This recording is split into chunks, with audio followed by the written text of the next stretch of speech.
that is a great example of how people can think about the deployment of AI within their companies. It's just another tool within the tool belt. Like, it's not like change your whole company. Like, I see this all the time where they're like, they do this, like, we're going to do a massive overhaul. And it's like, no. Like, take a step back, like, look at what you're doing currently and just like automate as much of that process as possible. Or just go to your team and be like, hey, what do you hate doing? And, Sherry's like, I hate doing X. And it's like, cool, like, we're going to figure out how to automate X, right? By using these tools. And so suddenly, like, I have a happier workforce. I just cut down on my costs. And a lot of the times it creates greater throughput. Like, we have clients that use Swell where we reduce their costs by 60% or reduce their time necessary by like 60% and, in relationship to their costs. But the bigger thing that it allowed for is that freed up time. Their team members can now work on more clients. So they didn't even increase headcount, but they're now having like 20% greater throughput, right? So you're telling me that I decreased costs and increased my total like revenues, my top line revenues? Like, of course, like if I'm a business owner, of course I'm going to do that. Like, it's a no-brainer. I'll do that until the cows come home. So welcome to It's Marketing's Fault, the podcast where we discuss how to do marketing the right way. I'm your host, Eric Rutherford, and I am thrilled today because I have with me Cody Schneider. He is an entrepreneur. He's a digital marketer. Just for over a decade, man, he has helped grow multiple software and SaaS startups, always focused on marketing automation, content production, and he is now the founder of SwellAI, which we're going to do a deep dive into today. So, Cody, welcome to the show. Thank you for having me. Super excited to be here. I appreciate it. Oh, it's my pleasure. I was pumped as I started looking and researching SwellAI. I'm like, this is going to be a fascinating conversation. So yeah, I can't wait to dive into it. I am excited. So before we get to SwellAI, what is something about repurposing content that most people think is true, but that you disagree with? Yeah, I think for a lot of times, what we see is that people don't go to industry experts for that content as the source material, right? So it doesn't matter if you're doing all this repurposing, if the original content is terrible, right? It's garbage in, garbage out. It's a classic saying. Same idea here.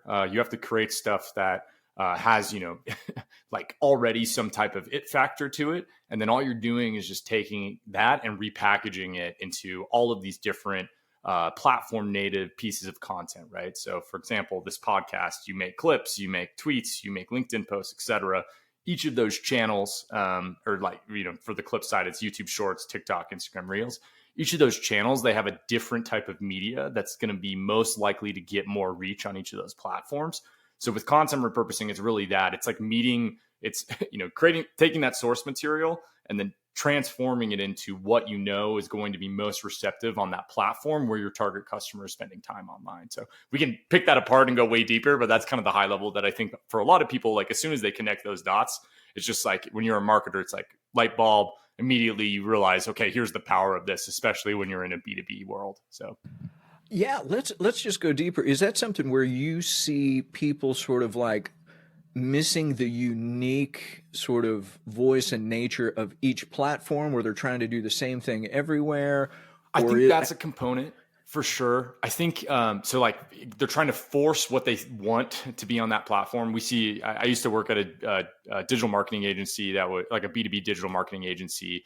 We specialized working with clients that were in the manufacturing space. So think like windows, wood products, bathtubs, these are massive Fortune 500 companies, billions of dollars of value, but they would always try to be like, hey, we want to push this onto YouTube. And then it would get like, 3 views, right? And that's not how the platform works. Like you have to meet the user of the platform where they are and make content that's specific to each of those channels. So I think that's one component. The other side of it is like a lot of the times they just go very sales, like way too far on that side of the spectrum. Sales should be like 20% of that content, right? Rather than 80%. 80% should just be pure educational material. And then peppered throughout that is like soft selling. You're really doing demand generation, really focused on that, that side of like account-based marketing, right? Where it's like, I'm just educating my target customer and trying to be in their life every day, everywhere they are, providing some type of value so that I just take over more and more of that mental real estate over time. So then it sounds like, then, because what you mentioned earlier, this idea of you want to start with quality content first, and then take that and then repurpose it in a platform specific way. Is that where you're seeing like issues where the content they're creating, it's like it's all a sales pitch, or they're just like listing features and totally there's no benefits? Like, I mean, we see this all the time, right? Where it's like it feels like you're just being preached at, like this, like buy this thing. And that's not how people buy things. Like, how people buy things is through storytelling. Like, you're in this place, like we can get you to this, like you want to be in this place and we can get you to that place, right? Like, so they get to insert themselves into that journey, that hero's journey. And with content, like especially in the B2B world, like this is very easy to do, but people overcomplicate it. They're like, okay, we don't know what to talk about. Like, how do we do ideation? Like, what is our customer most interested in? In reality, like your customer, like they just want to hear from industry experts about what they're seeing on the front lines. What are they thinking about? What are they excited about? It's really just industry news, right? And so when you do like fireside chats or video podcasts or even webinars where an expert comes on and talks about something they're working on currently, that turns into perfect content for you to then go and distribute to your audience. And your audience is going to be receptive to it because, one, they want that content. And then what that does to provide value for your brand is you basically then get to bridge that gap where you're like, hey, I'm the one that's providing you all of this insight, all of this value, and they're going to relate, that expert's knowledge, they're going to relate that to your brand. And then that creates inbound pipeline and, demand generation and all those benefits. And so I think that's like a huge component of this. I'm not talking about replacing sales. Like, I talk to the companies all the time and they're like, we want to that's not what the goal is. The goal is like, I want everybody in my target audience to know that we exist, so that when a salesperson does cold outbound, whether that's a LinkedIn DM or a cold email or a cold call, et cetera, that person at that company already has some trust that they've built up with us. So they're a way warmer lead in comparison to just a cold email that gets sent out. And so that's the difference that we're trying to do here with creating this type of media and repurposing all this media for all these different channels that our target customer exists on. As you're talking with these companies, it sounds then like it's very much an educational conversation that you're having with them in a lot of cases, where you're like, okay, you're trying to gently tell them, or maybe not so gently depending on the situation, like this is how to think of it and How to approach it. I think for a lot of people, they just get hung up on like, oh, I need to be everywhere. And like, it's like overwhelming, right? Like it's going to a Chinese takeout spot and there's like 250 different items to order from. And you're like, I need to be doing all this. Like how, so I think number one, start doing two things, like pick two things that look like the most impactful for your company from a marketing standpoint. Do those two things, build the processes out so that it's like daily, weekly, monthly, you're improving on those. And then you can start to layer on these pieces. But now with like AI, right? Like that was like my traditional suggestion to most companies. But now with AI, it's like, okay, cool. Like I can just make a single long form piece of media and I can chop that up super easily and repurpose that into every place I need to be, whether that's blog posts or LinkedIn posts or Twitter threads or clips for, LinkedIn or YouTube or whatever, right? I can make those way easier than I did previously. So I can be across all these channels, like I couldn't before. I used to have a team of 20 people, right? So I worked at this company called Rupa Health. We ended up taking them from like $20 million valuation to $110 million valuation in about 6 months. And that company, like one of our focuses was like, hey, we need to build a media arm. We were servicing like medical practitioners, traditionally the hardest people in the world to market to because they have super high net worths. So they're getting bombarded with advertisements constantly, right? So for us, what we did is we made a podcast that just interviewed their peers on like, how are you running your business? Like, what are you seeing trend wise? Like, how are you thinking about XYZ medical thing? Blah, blah, blah. We kind of had this list, this playbook that we'd go hit. From those conversations, we would get all the clips we'd need. We'd get all the quotes we'd need. for social. We'd get newsletter content. We would get blog post content. We would also just send that podcast out to our target customers. And we saw open rates on this of like 40% plus and click-through rates of 5% because people don't think that this is marketing yet. Like they don't, like a podcast in people's mind isn't marketing. So they're receptive. They think it's still an educational piece. And because it's kind of hard and it's very like messy, like as you know, as a podcast host, like all of the data related to podcast metrics is the most fuzzy existing data that like that's out there. You have no sourcing. You have no way to actually track anybody. So it's like, you're just basically, it's kind of this black box and you know it works, but you don't know like how exactly it works. You kind of have, some outside insights. But basically what I'm trying to get at is like, for most companies, it's just showing up and doing like one thing or a couple things consistently over a 12-month period. I mean, that's how I've taken, I've helped take companies from like 0 to $1 million ARR in 18 months just by doing that. Right. And this is the kind of power that exists when you focus on this kind of, content repurposing, content production, and distribution to that target customer. So. Wow. And I love how you talk like some of those content pieces like podcasts or other things, I like how you said they don't feel like marketing. Totally. Because it's just this educational, it's like this, almost like this Trojan horse going in and suddenly like they're learning and they build that trust. And then it's like, oh, wow, like we want to buy from this guy. And it's like 100%, especially when it's the CEO. Like, so my friend owns this company. It's called Exceeder. They're in the biotech space. They lease scientific equipment to early stage biotech companies. So I helped them make a podcast. It's called the Biotech Startups Podcast.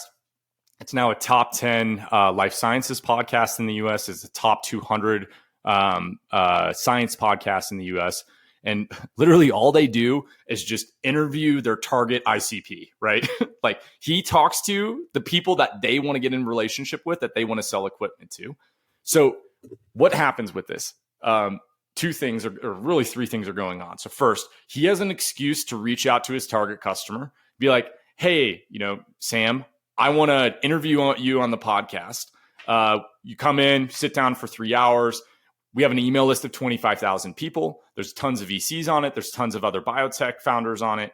We're going to distribute it out there. We'll also make clips for you so that you can share on social, which grows their own personal brand as a founder. And then they also will do like, promotional distribution across all of their channels, all their social channels, et cetera. So if I'm a founder and I get that inbound, like you're offering me like thousands of dollars of value for free. Of course I'm going to come on this podcast, right? It's a no-brainer. So one, that happens. Number two, you suddenly get in relationship with this founder where you're like, yo, what's your phone number? Let me text you this link or, whatever. There's all these ways that you can basically start to become like friends with these people and do sales, right? Again, but that's not the goal with this. Like you're trying to just build these relationships because you know that they're going to nurture into these, business relationships or business partnerships later on. And then the third component of this is because you have this whole back catalog of media that you're producing, you become a thought leader in your space. And you also have the ability to basically go and mine that whole back catalog at any point in the future so that, you could stop the podcast at any point, right? I wouldn't suggest it to anybody. I would just say, keep doing this because it's like, for when you're for John is the name of my friend. He's the founder of this company. For him, it's like he sits down 2 hours a week and his focus is on that. His team around him is doing all of the like scheduling, all of the prep, all of the post-production, all of the editing, all of the content repurposing, et cetera. But for him, it's just 2 hours of mental energy that produces so much impact for the brand, right? And so for them, like they've already seen it where it's like they basically have, there's these other knock-on effects where like there's companies that are now trying to sponsor their podcast that like, if I said their name, like you wouldn't recognize them as one of the major 5 banks. And they're because they like the people that listen to that show, like it's not a ton of people, right? Like it's only like 20,000 to 25,000 people a month. But the people that listen to that show have so much capital to deploy. Those banks, of course, want to be like they're high value individuals. So of course they want to be sponsoring that. So what will happen there is that the company that ends up sponsoring this podcast, they're going to subsidize the cost of the podcast production. They're also going to subsidize the growth of that, which creates more inbound for the company. So suddenly you just turned your marketing, center from a cost center into a profit center for the business, right? So again, same thing. We used the same playbook when I was at Rupa Health. We were like, hey, let's make this huge from the within the healthcare arena. And then we went out and we found companies that were sponsoring other health-related podcasts, and we got them to sponsor our podcasts. And it basically took our entire growth department, which was like all the marketers, salespeople, everybody. It paid all of their salaries. So the media was basically subsidizing the cost of growing the company because we turned that again from and this isn't a new playbook, right? This is all that, Aero Electronics does this incredibly well. Like Red Bull, is way more mainstream. They do this incredibly well. Like they're thinking about it in the same way. But now instead of having to have, 200 different creatives that you're working with, you can have a team of 3 to 4 people that are just really good marketers, and you give them these AI tools, and suddenly they're entirely augmented by these tools and can do the work of this massive team that was previously necessary. So happy to unpack any of that. Yeah, I love how just that flywheel effect that it generates, because it starts and then it just expands, and then it's relationships, and then because it starts with very much like you were describing, it's like, I am giving you this opportunity. I am giving you this, as you said, $1,000 of promotional value. And so it becomes a no-brainer. And then it builds relationships. It's just this slow, steady, ongoing process that suddenly you are now the expert. And people look to you. And so your value increases as you are helping other people become known. And then exactly. you send it everywhere. And then let's go ahead and jump into SwellAI, because as you said, with the AI tools that are available now that you guys are creating, you're going from what was a team of 20 to a team of 3 or 4. So what is SwellAI? With one, really. If you have a 10x marketer, AI makes them a 100x marketer, right? Wow. So if they're and it's the same thing with we see this in software engineering all the time as well. As soon as a really good software engineer adopts some type of AI within their programming stack, they turn into a 100x engineer. My co-founder, a great example, we needed to create a PHP extension so that we could send content from SwellAI to WordPress. He doesn't write PHP. He's never written PHP. PHP is a programming language for the uninitiated. It's a language that's super hard to understand and know. In 2 hours, we had a request from a customer to do this. In 2 hours, he had AI write the code. He then we had shipped it public, and it was live within 5 hours, and they were using that but because he conceptually knew how to describe what he was trying to do.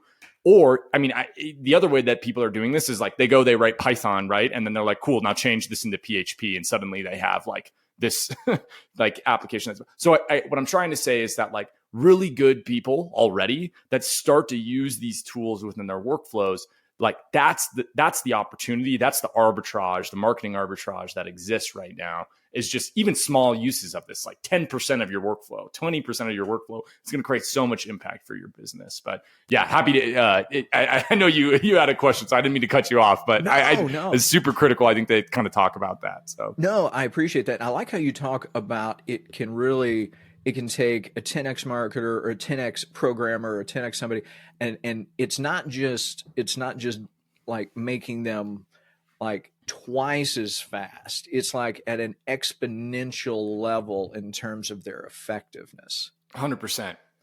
A great example of this too is Midjourney is one of these AI image generators. It's a team of 10 people, right? They're all writing code, purely just AI powered written code. So when we think about that, you're talking about $100 million a year, $1 billion valuation companies with 10 people. This isn't going to be some uncommon thing that happens anymore. This is going to be the standard. You're just going to not need as much staff that you did previously. And I'm talking about software, but like just to give an example that's way more concrete to the bell curve of the average of most business owners. Like, so I have a friend that does they call it AI automation consulting.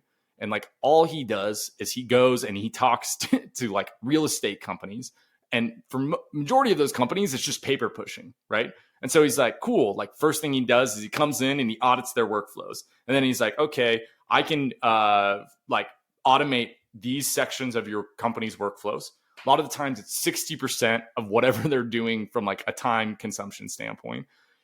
Automates that entirely away. He just saved that company 60%. And now the humans are more focused on the thing that only they can do, which is all of the, the face-to-face sales part of the real estate piece. So like when we think about that, like that is a great example of how people can think about the deployment of AI within their companies. It's just another tool within the tool belt. Like it's not like change your whole company. Like I see this all the time where they're like, they do this like, we're going to do a massive overhaul. And it's like, no. Like take a step back, like look at what you're doing currently and just like automate as much of that process as possible. Or just go to your team and be like, hey, what do you hate doing? And, Sherry's like, I hate doing X. And it's like, cool, like we're going to figure out how to automate X, right? By using these tools. And so suddenly like I have a happier workforce. I just cut down on my costs. And a lot of the times it creates greater throughput. Like we have clients that use Swell where we like, reduce their costs by 60% or reduce their time necessary by like 60% and, in relationship to their costs. But the bigger thing that it allowed for is that freed up time. Their team members can now work on more clients. So they didn't even increase headcount, but they're now having like 20% greater throughput, right? So you're telling me that I decreased costs and increased my total like revenues, my top line revenues. Like, of course, like if I'm a business owner, of course I'm going to do that. Like it's a no brainer. I'll do that until the cows come home. So. I know it's just like, okay, if you can do that, how do I pay you? Right? Yeah, exactly. How do I pay you? Because I mean, that's like you're working on both sides of the major problem. So tell me about Swell. What is Swell? Yeah. So Swell, we talk about it as content repurposing powered by AI. So you basically upload an audio or video file, and that's going to turn that into newsletters, blog posts, LinkedIn posts, podcast show notes, anything that you can imagine it can write or create media around. So it does auto clipping, auto cropping. So for example, say you have a landscape video, it'll turn it into portrait. So it'll actually like do facial recognition to like stack those people. You can build templates within that of like, here's how I want my captions to be structured for each of those video types. And then it also does like viral clip identification. So we basically look for hooks within the transcripts and we pull out any of those viral moments that have like a hook and then an insight. And then it basically just helps your team kind of speed up that video production side. So, traditionally, like right now where the product is at, you would have to have like a content writer that's writing all of this content and extracting all the insights and, going through an hour-long transcript. I mean, it's mind-numbing work. AI is incredibly good at this. And so that's like how it's used on the content writing side. On the like clip making side, we take those video files and instead of having to like know how to use Adobe After Effects or any of these other tools that are pretty complicated to understand, you can just go and highlight a section within the transcript. You hit create clip and it just made that clip for you. And so imagine like I can just skim through a 45-minute transcript. I find the sections that I want to clip out. I just hit clip. Cool. The clips are now made. I want to change those clips from being landscape into portrait. AI just like did that change for us, like doing that facial recognition thing that I talked about. And suddenly, with a couple hours of work, I just made, a week's worth of content and I can go and schedule that through all of my platforms. So that's really how we see marketing teams using it. We started out just focusing on podcasters. That was kind of our wedge into the market. But as we start to work more and more with like B2B marketing teams in particular that are doing like demand generation or augmenting sales teams to do like account-based marketing, this is how we're seeing them use using SwellAI. Wow, I love that. That is powerful. And so, as you mentioned earlier, this idea of starting with a long form piece of content that you can then break down into smaller pieces. It sounds then like either like a audio podcast or a video podcast or a webinar or something. That's really the long form that you can start with, and then just really let it explodes into all these other pieces. Exactly. And so when you think about it from like a creator like there's kind of a couple different target customers that we work with. Like when you're a solo creator, it's like, oh, I used to have an offshore team that was doing all this. Now I record in Riverside. I clip I like put it into the script and I clip out the ums and ahs. I shorten the word gaps and I turn on studio sound. I now have like 90% studio level quality, like editing done. I upload that into Swell and all of my content is written. All of my clips are made. I then schedule those out to social. And that whole process just took, 3 hours. Now let's think about that when we put a marketing team on top of it. So you could be doing this podcasting piece, but what we're starting to see people do that's really like interesting, in my opinion, is they're going and they're interviewing like team members within their company. So like they're basically acting like a journalist and they're like, hey, CEO, like, can I interview you? I want to interview you every week for 20 minutes. And we're just going to rattle through some questions based off of what we're seeing like happen in the market, the questions that customers have about the product, about the industry, about what we're seeing in sales calls based off of the transcripts we're seeing in sales calls. They go and interview those those internal experts, and then they turn that into blog posts. They turn that into LinkedIn posts. They turn that into clips for all their social channels. So it's basically just like create these long form raw audio files, like where it's almost ad hoc. There's not a lot of like structure, and then using the AI to take that unstructured content and then structure it into whatever that is. So, and this is, what I really tell people, like, is the biggest benefit of all these tools is it's really good at taking unstructured data and then turning it into structured data. Another example of this would be like, hey, I want to write a blog post about best, what are the top strategies for like hotel marketing, or like top strategies for, we'll say like building materials marketing. So I could go find interviews with the top experts from like conferences and stuff. I pull out those transcripts. I put that into a context window. And then I'm like, okay, AI, I want to write me a blog post outline based on this source material for this target keyword. And it goes and it creates that outline based off of that random data that you provided, right? So then I go, okay, now write me an extremely detailed blog post based on this outline, based on that source material. And it just one shot writes a 2,000 word blog post with industry insights based off of what experts said. You could also just go interview those people in the same way. And like, this is how we see all content going. Like if AI, like it's cheaper than ever to write content, right? Like traditionally it's like $100 an article to get like decent content if you were trying to like write something. So if I wanted to write 1,000 articles, that's $100,000 that I would have to spend. I can write an article now for like 7 cents, we'll just say 50 cents to make the numbers easy. So 50 cents a piece, I can write those articles. I can write 500, I can write 1,000 articles for $500. So my costs have basically gone to zero, but you're only writing to the general knowledge of the LLM. When you give the LLM source material or the large language model source material that like this gated wall, like this gated garden it has to work in from its information, what that does is you get outputs that are in that top percentile, right? Like it's a lot of the times when people say, hey, like, oh, it sounds like AI, it sounds like it's just generic, blah, blah, blah. What they're doing is they're like trying to be like, write a blog post about, like how to, best strategies for B2B, whatever marketing. They just like, it's writing from the general knowledge of the internet. The general knowledge of the internet is pretty terrible. Like when we think about like what the internet is, right? So, but if I limit it to experts in my field, if I give constraints to what it can report on, then the output quality that I get is going to be in that top 10%. Like you're going to be some of the best, like it's going to be at a human level, if not better, especially when you layer on, hey, AI, here's my brand voice. So like just how people have style guides, like what we're seeing companies do now is they're like, this is the style guide for the AI. Like what we prompt it basically to create outputs that are consistent and that are on brand and that sound like us. And what that does is then you can have multiple team members that are all making content simultaneously, written content simultaneously, but the output always feels like it's a part of the brand. It always feels like it has that brand voice. And so that's kind of the ways that we're seeing these companies do this. And also just telling companies like, yo, this is the best way to create tons of content at scale for your target customer. So, and it sounds like too, then it's part of it is the person using the AI.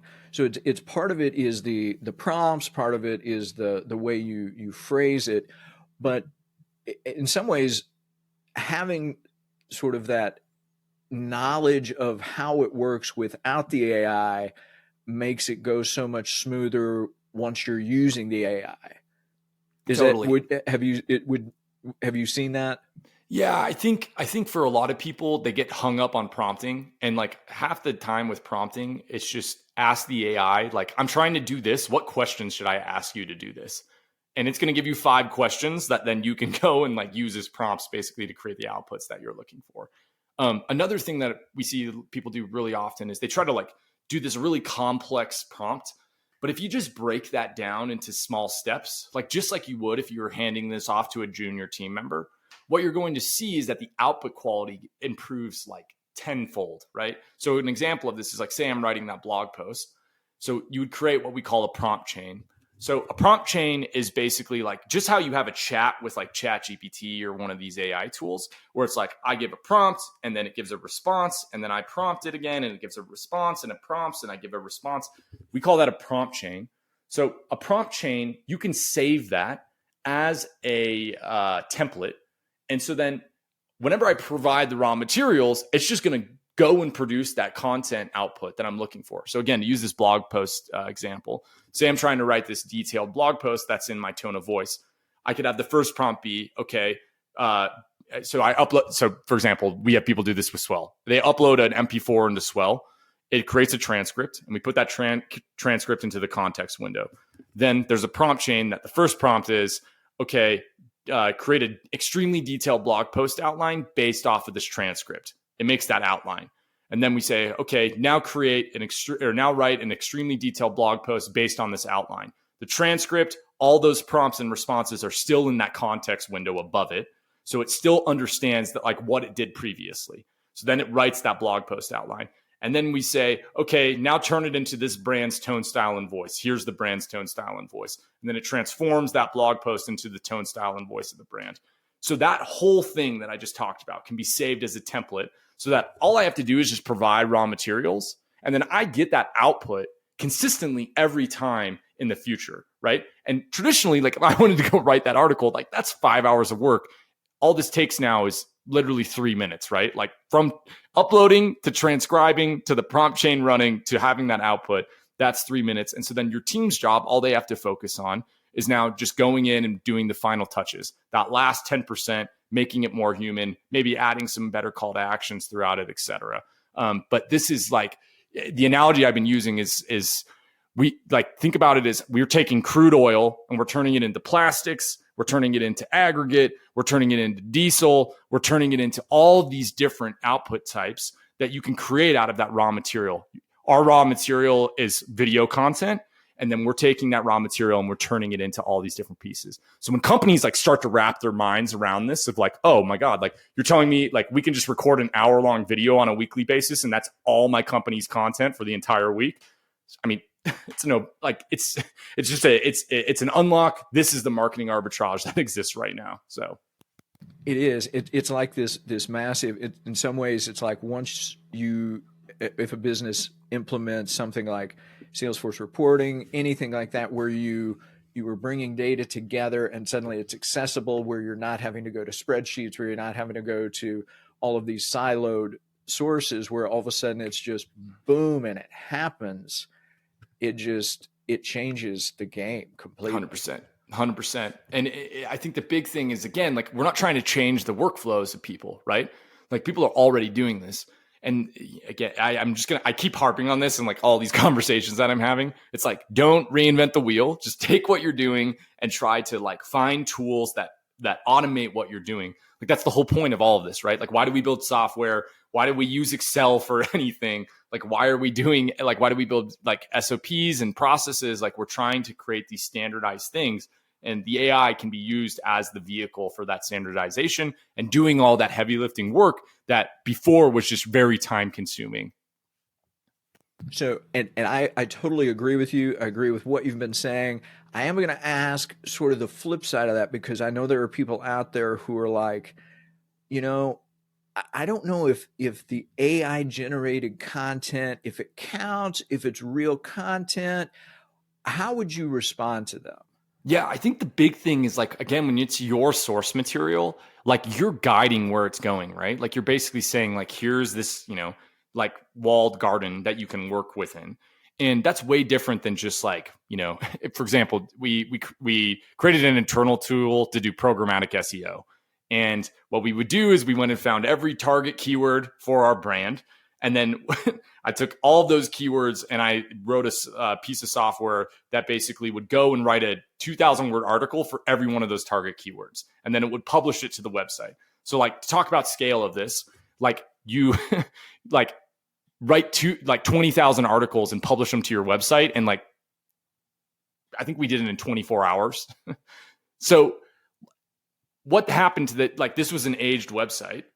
And what happened to this is like we saw that the daily clicks went from about 800 to about 3,000 in 90 days, right? So like that is this thing that's happening. Google is not happy about it, but people are reading the content. I think that's the thing that they're having trouble with, is like they're like actually consuming it. And like for that brand, like it's my brother's company that we did this for. We like saw that their inbound leads just like skyrocketed, right? Like way more PDF downloads, all of this other stuff that was happening. But with that in mind, like that is again using the general knowledge of the large language model. We're in like a moment of time where there's this arbitrage that you can seize. Like that's not going to exist forever. Like it's a land grab that's happening currently. But what is not going to go away is people that have more knowledge than other people getting interviewed, and then that knowledge being disseminated like throughout the industry, right? Like that has been happening since the beginning of time within this, within business, within the history of business in the United States. It's not going to go away. All we're saying is trying to figure out like, okay, how do I use these AI tools to do what my team members were doing? Or how do I get my team members to almost guide these AIs? We call it prompt jockeying, which is kind of hilarious, but like we like thinking about it as like, I'm trying to like guide these tools to create these outputs.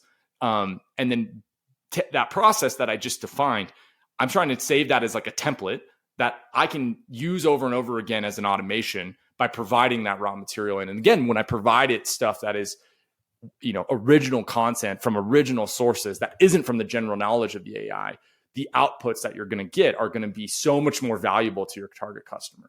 So I think that's, again, like just to say this as well, like I would estimate that 80% of the content that you're seeing or consuming at this point, like if you're listening to this, is AI generated. Like podcasts are one of the few places that this is going to be extremely hard because it's so free flowing to do this. But written text, even video content, like all of that. Like if you are watching YouTube Shorts or TikTok, like probably every other video that you're seeing is created by AI. Like, especially if it's educational content, like if you see any of these that are like World War II history or like history of the Roman Empire, like any of these things, there's almost a 90% guarantee that is in some way created by AI, whether that's script writing, whether that's like image generation, etc. So this is coming.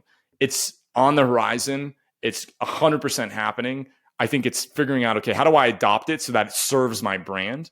And then again, thinking about like, how do I make the AI do the work that I'm doing currently, but do more of it more consistently at a cheaper cost? And that's, again, it's just another tool within our tool belt, just like everything else that we use within our marketing stack. I agree. And I like how you're emphasizing efficiency, which it does. And I like how you talk about that walled content, because that, I think people don't realize that, where it's like, oh, I'm just taking what exists, those conversations I've already had, and I'm just spitting them out in a different way. It's sort of like what, a very old example would be, you're not going to create a website, programming in HTML. Why do that when you can have a tool where you can drag and drop and do all these other things? You're doing the designing anyway, right? There's no need to do it by hand, so to speak. 100%. Again, it's like, it's not all we're trying to do is take the things that, like, another example is like journalism, right? Like, what do journalists do? They go and they interview a bunch of people and they try to get as many angles about the story as possible. And then they organize that information. Like, even like people that write books, like how they wrote How to Influence, or How to Win Friends and Influence People, or whatever the name of it is, the John Garner. Yeah. Like, all he did was he had a team of writers go interview people, and then they organized all the information, and then they wrote the first manuscript. He layered in his like own takes on all of this information. And then, it's one of the best-selling business books of all time. It's been around for how many years now. I think we're coming up on 100, if it's not more. And like, what I'm saying is it's that same process. Nothing has changed, just the tools to execute that same thing. And again, you can get AI to sound like you. Like, just by saying, like, here's our brand's voice, like, here's our brand voice, like, just by providing that within the outputs, you're going to get so much closer to what you're actually trying to do. And there's even further ways that you can take this. It's called fine tuning. You basically give it examples of all tons of examples of previous writing. And then you can tune that LLM so that it writes and sounds like it's in your voice. And then you think about it as almost this child LLM that exists in this larger one. And then I can say, okay, LLM, here's source material, write a blog post outline, write a blog post, and it's going to be tuned to be in your company's voice. And we're seeing like more sophisticated companies doing this. Right now, the cost is just expensive, so it doesn't make sense for the majority of companies. Just defining that tone, style, voice, and then having it right in that is going to get you 80% of the way there. So until it becomes cheaper, that's kind of where everybody's stuck at the moment. So. Man, I love it. So as we're wrapping up here, one takeaway you would like to leave the listeners with? Anything from something we've covered, something you haven't mentioned, any takeaways? Yeah, I think the thing that I'm thinking about is like a lot right now is like how this changes the workforce, both from like hiring global talent and also the need for talent, right? So more and more like experts in your company are going to become more valuable than they were ever before.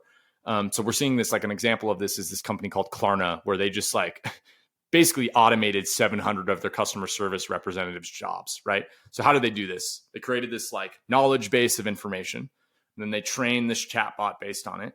And so then people can go like ask this chatbot questions, and majority of the questions are just repeated information that's already documented. That's like how, they can go find it. So now their team is just people that are looking for the tails. So what does that mean? They're just looking for the questions that haven't been asked previously. And then as soon as they get asked, they go find the information, they answer that question, and then they add it to the knowledge base. And so this next time, the AI is going to come back and like have that knowledge because that's now based in, it's in its knowledge base. So I think that's like one piece of like how we're seeing companies do this. The other thing that like, and we do this personally, is like, you can hire offshore talent now and they can be like pretty good. But when you augment them with AI, like, okay, cool. Like, here's the grammar that you need to use. Like, here's the tone, style, voice for responses. Like, here's this, again, like database that you can query against for knowledge about the product. Like, suddenly I can just like, I hire a customer service rep that's in the Philippines as an example, and I can throw them to the fire a week later and they can be up to speed on the customer service side, providing a good experience, even though they're like not like perfect, right? But that AI can take them that last step. So I think it's kind of counterintuitive to everything I've said previously of like, oh, like doing, think about them doing the heavy lifting, that 80%, and then you just the human just focus on that last 20%. Where in contrast, this is the opposite, where it's like, okay, they're like, they're 80% there all the way, like as an employee, like from a perfect hire. And we're just taking that last 20% and we're getting them to that 100% by using these tools to basically get them to be at that A player level, right? So again, just the things that I'm seeing and as a business owner, like I'm thinking about like, how does that change the landscape of all of this? Especially when it's becoming harder and harder to hire locally. Like we see this, especially for like service-based companies or, anybody that's providing like customer support or any of this. It's just, it's way harder than it was previously to do this. So this is how we're seeing companies do it currently. But I love it. That is brilliant. And so Cody, as we are wrapping up, if people want to know more about you, they want to know more about SwellAI, where would you like them to go? Yeah, great question. So SwellAI.com, you can sign up for free, gets free credits. If you just reach out to me or just say in the chat, reference this podcast, and we'll throw some extra credits on your account. And again, you can make clips, write newsletters, blog posts, etc. And then to find me, I'm most active on Twitter and LinkedIn. You can reach out there, follow me there to see what we're learning. And I just talk about everything that we're learning and kind of doing in public in both of those places. So awesome. Well, if you're listening, I would encourage you, check out SwellAI, reach out to Cody, get some more information, get familiar with these tools because it's here and there are a lot of opportunities. You can't just bury your head in the sand. So, Cody, this has been a blast. I have learned a ton. So thankful that you joined me today.